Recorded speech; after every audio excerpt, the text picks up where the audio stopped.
What were some of the favorite shows that you did see at the Rat? Mission of Burma opening for Gang of Four in October, 3 nights, 2 nights in a row with the Inflictors in the middle of the bill. And October of? 79, okay. October 79. And again, I was hanging with Burma at that point, and we kind of didn't know from Gang of Four, but that's when the major friendship between those two groups began, because it was, you know, Hugo Burnham has been quoted saying, they went, God, these guys are almost as loud as we are. And Burma, I can remember being backstage after Gang of Four set, and Burma going, wow, you know, those guys are like, they sound a lot like us, don't they? So in fact, people think Gang of Four influenced Burma, but it was more like they'd both been listening to the same records. But going back to 76, 77, my buddy at the time, Bob Colby, who's here, and you have to talk to him.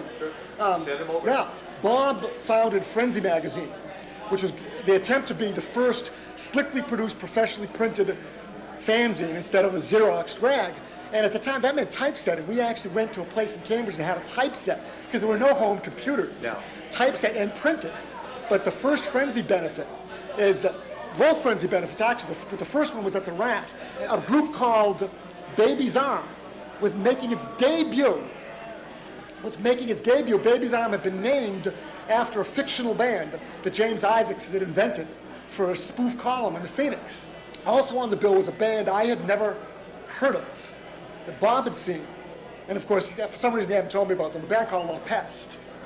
And they were the very first band, so I can remember, again, vivid memories. I'm sitting, I can picture myself, and Liz Island from the BU paper is sitting at the next table. And I lean over to Liz and I say, do you know anything about these people? She says, well, I saw them, they played the dining room at BU and they kind of sucked. So I didn't have my hopes up. Now, unbeknownst to us, they had been working in the interim with Kurt Nyers from Pastiche, and really had honed their game. They hit the Rat stage. Their first song was a song called Fed Up. I'm fed up, I'm fed up, I'm fed up, I'm fed up.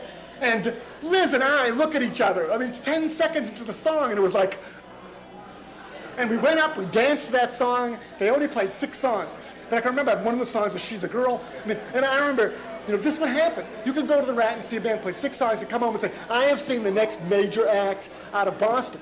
The Pest were that good the very first night.